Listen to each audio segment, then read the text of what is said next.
Em nome do Pai, e do Filho, e do Espírito Santo. Amém. Ave Maria, cheia de graça, o Senhor é convosco. Bendita sois vós entre as mulheres, e bendito é o fruto do vosso ventre, Jesus. Santa Maria, Mãe de Deus, rogai por nós, pecadores, agora e na hora de nossa morte. Amém. Rogai por nós, ó Santa Mãe de Deus, para que sejamos dignos das promessas de Cristo. Amém. Querido irmão, uma alegria. Estamos aqui agora no nosso último vídeo, que nós estamos estudando sobre os dogmas da Virgem Maria. Nós já falamos da Imaculada Conceição, já falamos da Assunção Corporal de Nossa Senhora, falamos da Maternidade Divina e hoje nós vamos falar da Virgindade Perpétua de Nossa Senhora. Se você não acompanhou os outros vídeos, acesse no canal, eu vou deixar na descrição desse vídeo também os vídeos passados, você pode voltar lá e assistir todos eles. Tem sido uma riqueza para cada um de nós, queridos irmãos, tem sido uma bênção na realidade. Então vamos começar, né? Esse dogma que nós vamos, e o último dogma que nós vamos falar de Nossa Senhora, porque temos 4 dogmas a respeito da Virgem Maria, hoje nós vamos falar de Maria sempre virgem. Quando nós falamos do dogma da virgindade de Maria, nós estamos falando que Maria ela foi virgem antes, durante e depois do parto. E que isso fique bem claro para a gente. Nós aqui não estamos falando de virgindade espiritual, coisa do tipo. Não. Nós estamos falando de virgindade física mesmo. Nós estamos falando de um não rompimento do ímen. Exatamente isso. Não é uma virgindade espiritual, coisa do tipo. Não. É físico isso. Bom, é importante lembrar que, desde remota época, a igreja já venera Maria como a Ei Paternos, ou seja, a sempre Virgem Maria. Isso pra gente é muito claro isso. Por tudo que nós já falamos a respeito de Nossa Senhora, fica muito claro, nós chegarmos hoje e falarmos do dogma da virgindade perpétua de Nossa Senhora. E veja, esta verdade que nós estamos falando hoje, ela pertence ao patrimônio da fé. Ela pertence ao patrimônio da fé. E ela foi declarada pelo Papa Paulo IV em 1555, 7 de agosto de 1555. O Papa, ele colocou exatamente isso, que a bem-aventurada Virgem Maria, ela foi verdadeira mãe de Deus, e guardou sempre íntegra a sua virgindade. Isso aqui é importante para a gente. Às vezes as pessoas dizem assim, nossa, mas qual teria o problema se Maria tivesse tido relações com São José depois e tivesse tido outros filhos, por exemplo? Mas veja, Deus não quis assim. Deus não desejou assim. Então nós podemos começar dizendo isso. Maria ela foi virgem antes, durante e depois do parto. A gente pode conferir isso no Denzinger, no número 1880. Está lá, é o compêndio das declarações dogmáticas da igreja, as mais importantes. Bom, antes do parto, uma tradição da igreja, uma viva e forte tradição, vai dizer que tanto Nossa Senhora quanto São José, os dois, eles tinham feito voto de castidade. Castidade não no sentido de castidade conjugal, mas eles tinham feito voto de celibato mesmo. Eles tinham feito voto mesmo de viver uma vida separada para Deus dessa maneira. Os dois. E por isso já era de comum acordo entre os dois que eles viveriam esse celibato. Esse celibato por conta do amor ao reino. E veja, em São Lucas, no capítulo 1, no versículo 26 seguinte, que é a passagem que eu vou tomar aqui para a gente ler, é a passagem da anunciação do anjo Gabriel à Santíssima Virgem Maria. É a passagem conhecida, né? Gabriel vai lá visitar a Virgem Maria, chama ela de a cheia de graça, a Queraritomene, diz que ela encontrou graça diante de Deus. Mas o interessante aqui é que Maria ela faz uma pergunta muito importante. Nossa Senhora pergunta no versículo 34, Lucas 1, versículo 34. Nossa Senhora faz uma pergunta para o anjo. Depois que o anjo saúda Nossa Senhora, diz tudo aquilo para ela, que o reino, você terá um filho, ele será o Salvador. Depois que o anjo anuncia para Nossa Senhora, ela faz uma pergunta para o anjo. Não porque ela duvidasse ou coisa do tipo. Não. Nossa Senhora pergunta. Maria perguntou ao anjo, versículo 34. Como se fará isso? Pois não conheço homem. E aí o anjo responde. O Espírito Santo descerá sobre ti e a força do Altíssimo te envolverá com a sua sombra. Por isso, o ente santo que nascer de ti será chamado Filho de Deus. Essa pergunta de Nossa Senhora, ela é muito importante, porque Nossa Senhora ela pergunta exatamente isso. Maria pergunta, como se fará isso? Se eu fiz voto de virgindade, se eu fiz voto de celibato, como se dará isso? Como se dará isso? Essa é um forte indício, e nós vemos aqui na passagem de São Lucas, essa pergunta que Nossa Senhora faz. Então isso para nós, e nós estamos com essa tradição que diz exatamente isso, que Nossa Senhora e São José, eles tinham feito voto de celibato. Importante dizer também que os textos dizem que Nossa Senhora ela não coabitava, ela não morava ainda com São José. É preciso dizer aqui, explicar um pouquinho, que o casamento judaico ele se realizava em duas etapas, né? Uma primeira etapa, onde era propriamente dito o contrato nupcial, mas o noivo morava na sua casa e a noiva morava na casa dela, eles não tinham contato, mas ali já havia um verdadeiro casamento. Isso precisa ficar claro pra gente, porque às vezes a gente não entende, não sabe como funcionava isso na época. E depois, na segunda parte do casamento, o noivo então ia na casa da noiva, né? Primeiro ia o enviado do noivo, e aí via se estava tudo preparado, o noivo ia, e o noivo então levava a noiva, né, para a sua casa. Era assim que se realizava. Então, eles realmente não moravam junto ainda. Então, isso aqui pra gente é tranquilo.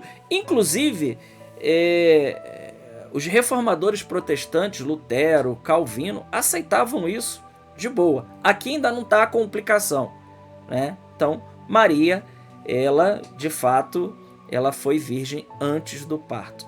Aqui, tranquilo. Bom, no parto, durante o parto, e aqui a coisa começa a complicar um pouquinho.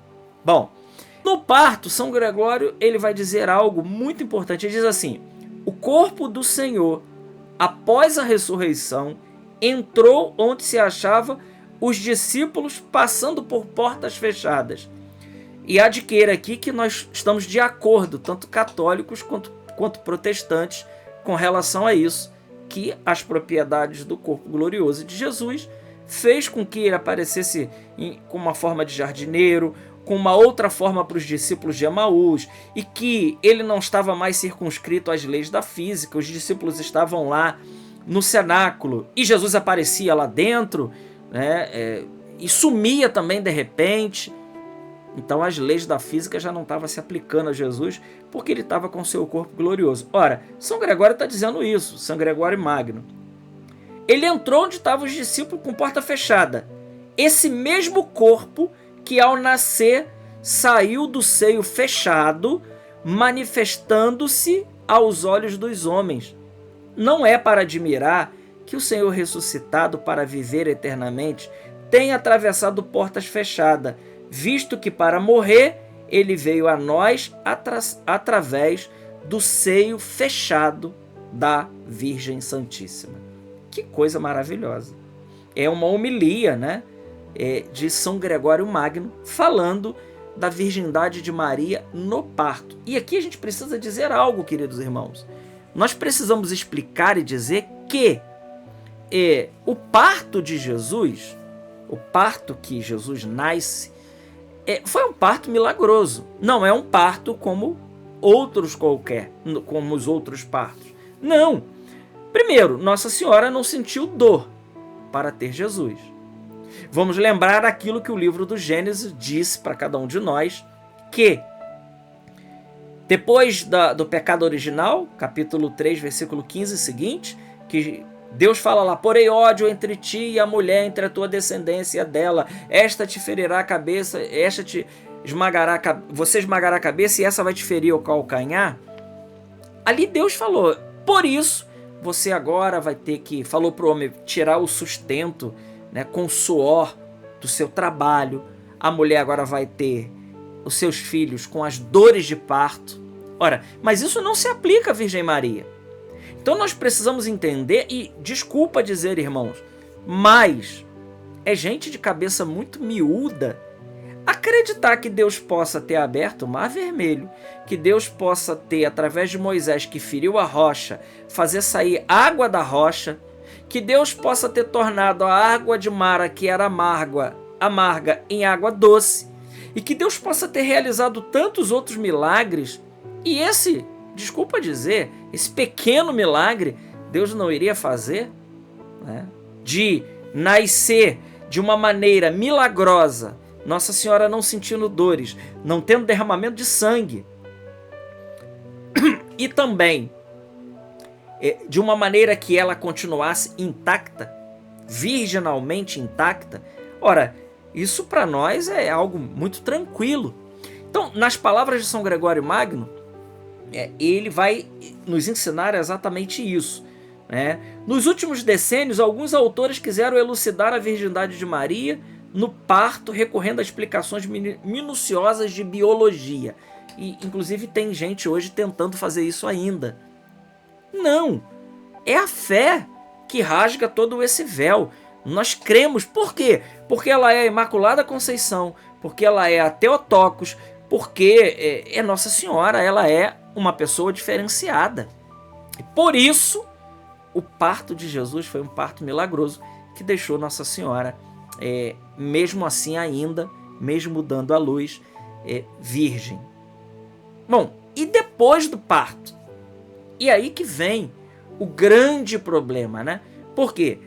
Por fazerem uma leitura fundamentalista da Bíblia e não entenderem aquilo que a Bíblia fala, então dizem, por exemplo, citando Marcos, capítulo 6, versículo 3, citam muito isso, né?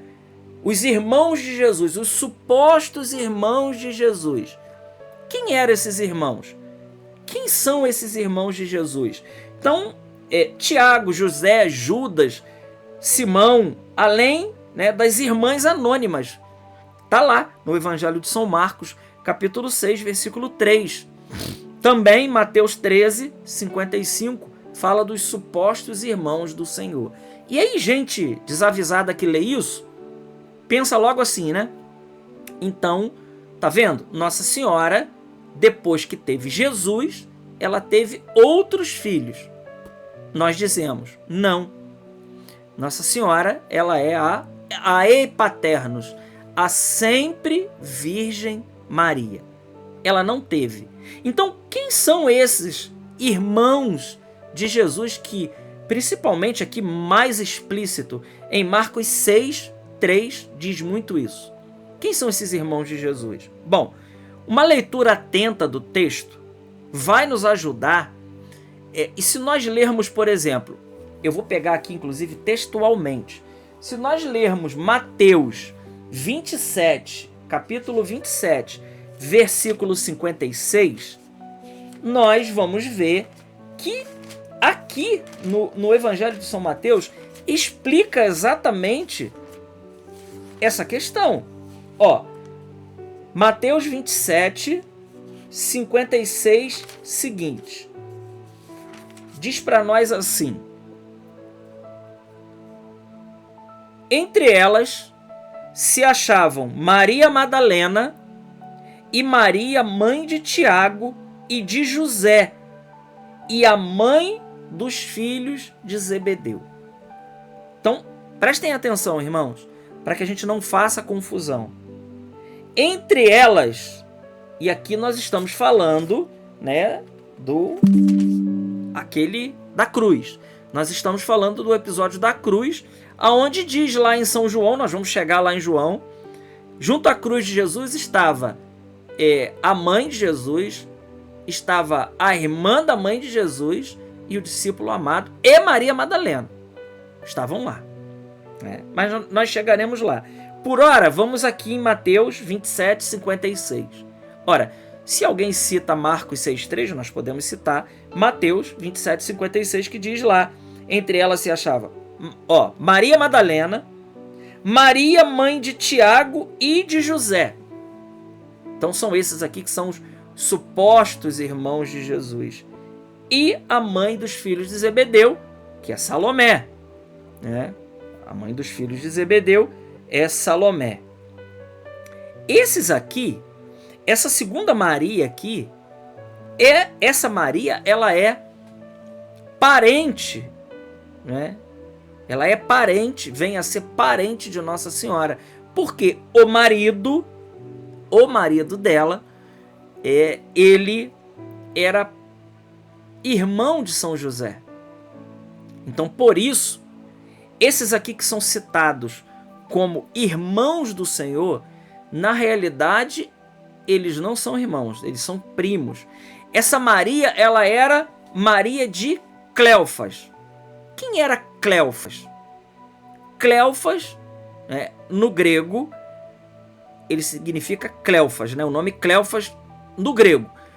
No aramaico, ele é Alfeu, Tiago, filho de Alfeu.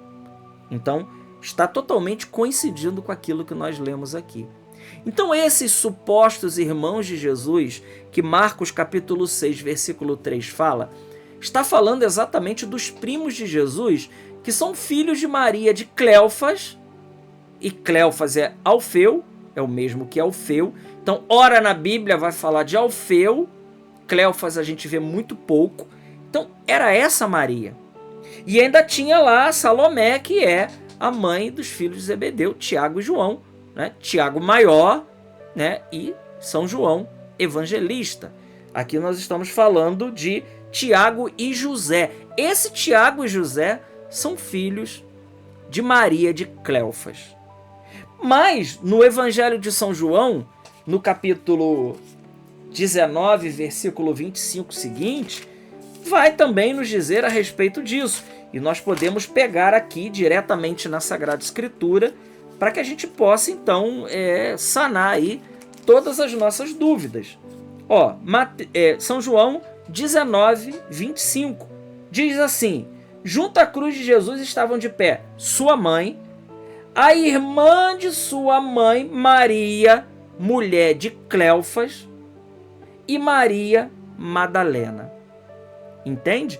Então, está comprovando mais uma vez que esses aqui, eles eram, a Maria, ela, quem?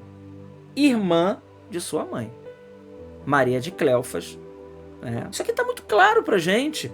A Bíblia explica muito direitinho isso. E para dizer também outra coisa, para dizer que esses supostos irmãos de Jesus, nós precisamos entender o seguinte: no grego já tem a palavra primo, irmãos, tranquilo. Mas no hebraico não tem. Se nós voltássemos lá atrás, nós vamos ver, por exemplo, Ló, quando Ló fala para Abraão: não convém que a gente haja briga entre nós porque somos irmãos.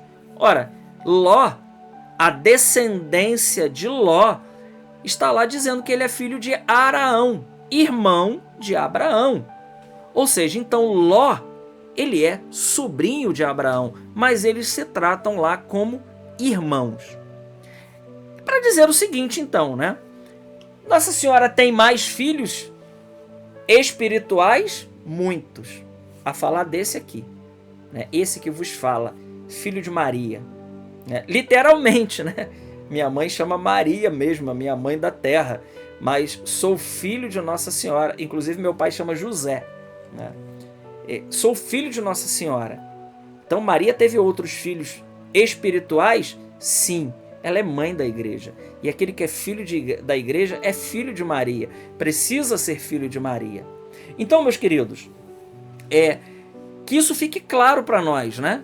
Que há uma confusão aqui e há uma leitura fundamentalista em cima da Sagrada Escritura para querer provar algo que não é verdadeiro, algo que não é real, entende? Esses supostos irmãos de Jesus. Então, recapitulando, Nossa Senhora ela foi virgem antes, durante e depois do parto. Há aqueles também que falam que Jesus ele é o primogênito, né? É o primeiro, né? Mas esse primogênito ele é também o unigênito, ou seja, ele é o único. Além de ser o primogênito, ele é o único. O primogênito é para dizer que é o primeiro, mas não quer dizer que tenha que ter o segundo, né? Mas o primogênito, ele também é o unigênito. Eu queria ler aqui para vocês um trechinho aqui dos Santos Padres da Igreja, porque é, sim, extraordinário. Primeiro eu gostaria de ler aquilo que diz o Concílio de Latrão, o Concílio Regional de Latrão, no ano de 649. Diz assim: se alguém, segundo os Santos Padres, não confessa que própria e verdadeiramente é mãe de Deus, a santa e sempre Virgem e Imaculada Maria, já que concebeu nos últimos tempos sem sêmen, do Espírito Santo o próprio Verbo encarnado, e que deu à luz sem corrupção, permanecendo a sua virgindade indissolúvel, mesmo depois do parto, seja anátema, ou seja excomungado, seja tirado, né? Então aquele que nega a virgindade de Nossa Senhora, e essa aqui é uma citação do Denzinger, número 255, né?